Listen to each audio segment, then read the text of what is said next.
जावा सीखने के लिए हमारे चैनल लर्न कोडिंग को सब्सक्राइब करें। हाय फ्रेंड्स, आज के इस वीडियो में मैं आपको बताऊंगा फीचर्स ऑफ जावा।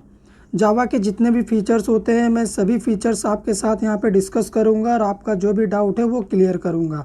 तो चलिए वीडियो को स्टार्ट करते हैं। सबसे पहला फीचर है ऑब्जेक्ट ओरिएंटेड। जावा एक fully object oriented programming language है, मतलब ये पूरी तरह से ऑब्जेक्ट के ऊपर बेस्ड है।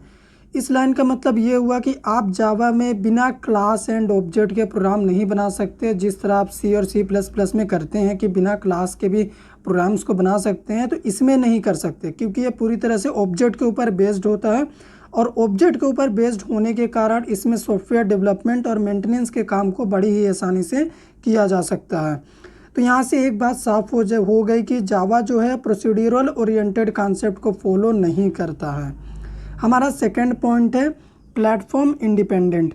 प्लेटफॉर्म इंडिपेंडेंट का मतलब ये होता है कि अगर आप जावा के प्रोग्राम को किसी भी प्लेटफॉर्म में बनाए हैं, किसी भी ऑपरेटिंग सिस्टम में बनाए हैं, चाहे वो विंडोज़ हो, लिनक्स हो, मैक हो, कोई भी ऑपरेटिंग सिस्टम हो, तो आप इसके प्रोग्राम को कहीं भी रन करा सकते हैं, किसी भी सिस्टम में, किसी भी ऑपरेटिंग सिस्टम में।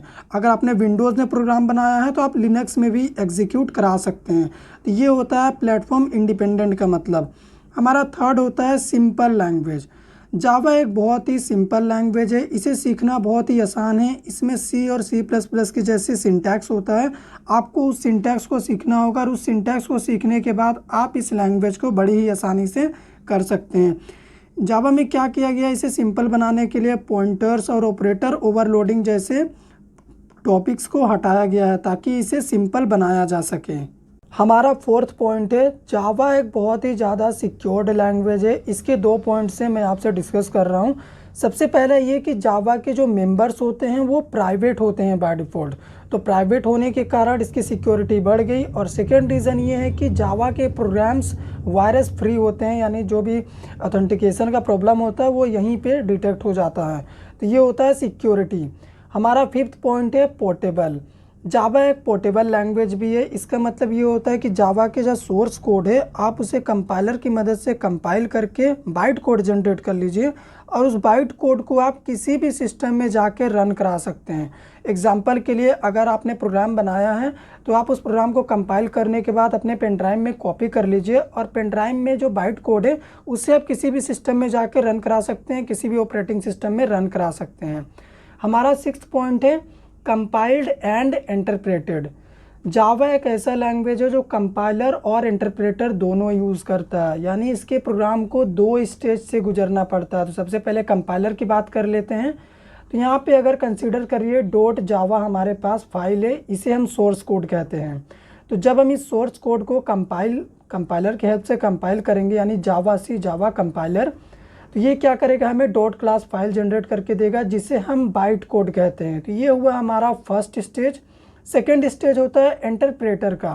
तो इंटरप्रेटर में क्या होता है, हमारा जो डॉट क्लास फाइल है यानी बाइट कोड, उसे हम जेवीएम की मदद से इंटरप्रेट करते हैं। तो ये जेवीएम क्या करेगा, इस बाइट कोड को इंटरप्रेट करके मशीन कोड जनरेट करके देगा और हमें हमारा रिजल्ट प्रिंट करा के देगा। तो यहाँ पे दो स्टेज हो गया जावा के प्रोग्राम का। हमारा सेवेंथ पॉइंट है जावा एक रोबस्ट लैंग्वेज है। इसका मतलब होता है कि जावा बहुत ही स्ट्रॉन्ग लैंग्वेज है। इसके दो रीज़न है। सबसे पहला रीज़न ये है कि जावा के पास एक इनबिल्ट एक्सेप्शन हैंडलिंग का फीचर होता है जो कि हमारे प्रोग्राम में आने वाले एरर्स को हमें बता देता है। ना सिर्फ एरर को बताता है बल्कि उसे हैंडल करके हमें एक मैसेज भी शो कराता है कि ये एरर क्यों आया है, आपने क्या गलती करा है, किस लाइन में गलती करा है। सेकेंड रीज़न ये है कि जावा के पास एक ऑटोमेटिक गार्बेज कलेक्शन होता है जो कि जेवीएम द्वारा रन होता है। इसका काम ये होता है कि आपने जो भी अपने प्रोग्राम में ऑब्जेक्ट्स या फिर मेथड बनाया है, अगर आपने उसका यूज़ नहीं करा है तो ये क्या करेगा, अपने आप उसे रिमूव कर देगा। ये मतलब होता है हमारा रोबस्ट का। हमारा एट्थ पॉइंट है डिस्ट्रीब्यूटेड। जावा एक डिस्ट्रीब्यूटेड प्रोग्रामिंग लैंग्वेज है जिसका मतलब ये होता है कि इसके प्रोग्राम को इंटरनेट में रन करने के लिए बनाया जाता है और आप इससे डिस्ट्रीब्यूटेड एप्लीकेशन बना सकते हैं और उस एप्लीकेशन को आप अलग अलग नेटवर्क पर डिस्ट्रीब्यूट करके टास्क को परफॉर्म करा सकते हैं। और जावा जो है डिस्ट्रीब्यूटेड होने के कारण प्रोटोकॉल्स यूज़ करता है जैसे HTTP FTP प्रोटोकॉल। तो इससे क्या होता है कि इंटरनेट में डेटा को एक्सेस किया जा सकता है, बड़ी आसानी से किया जा सकता है। हमारा 9th पॉइंट है मल्टी थ्रेडेड। ये हमारा बहुत ही इम्पोर्टेंट फीचर है जावा का। इसमें क्या होता है कि सभी थ्रेड्स के लिए स्पेशल मेमोरी ऑक्यूपाई नहीं होता। अगर आपके पास मल्टीपल थ्रेड हैं तो आपको हर थ्रेड के लिए अलग अलग मेमोरी नहीं दी जाती, एक ही सिंगल मेमोरी दी जाती है और उसी कॉमन मेमोरी एरिया को सभी थ्रेड शेयर करते हैं और अपने अपने टास्क को स्टोर करके परफॉर्म कराते हैं। तो यहाँ पे एक बात ये है कि जो जितने भी थ्रेड्स होते हैं अलग अलग, उन्हें किसी दूसरे थ्रेड्स के ख़त्म होने की या फिर वेट करने की ज़रूरत नहीं होती। सभी थ्रेड्स एक साथ अपने आप एग्जीक्यूट होते रहते हैं। तो मल्टी थ्रेडिंग नाम का एक टॉपिक है जावा में, जिसे मैं जावा के एंड में आपको पढ़ाऊंगा, तो वहाँ पे ये आपका डाउट बिल्कुल क्लियर हो जाएगा। नेक्स्ट फीचर है परफॉर्मेंस। जावा एक बहुत ही ज़्यादा हाई परफॉर्मेंस लैंग्वेज है। इसका मेन रीज़न है बाइट कोड। जब भी हम जावा के प्रोग्राम में सोर्स कोड को कंपाइल करते हैं तो बाइट कोड जनरेट होती है, तो वो बाइट कोड बहुत ही जल्दी एग्जीक्यूट हम कर लेते हैं। जेवीएम उसे बहुत ही जल्दी एग्जीक्यूट करता है, तो यही रीज़न है कि इसका परफॉर्मेंस बढ़ जाता है। हमारा नेक्स्ट है डायनेमिक। जावा एक डायनेमिक प्रोग्रामिंग लैंग्वेज है। इसका मतलब ये होता है कि अगर आप रन टाइम में कुछ भी ऐड करना चाहते हैं या फिर चेंजमेंट करना चाहते हैं तो आप बड़ी ही आसानी से इसमें कर सकते हैं। अगर आपको कोई क्लास या फिर मेथड्स ऐड करना हो या फिर कोई ऑब्जेक्ट बनाना हो तो आप रन टाइम में इसमें बना सकते हैं। तो इसी को हम एक्सटेंसिबल कहते हैं, इसी प्रोसेस को।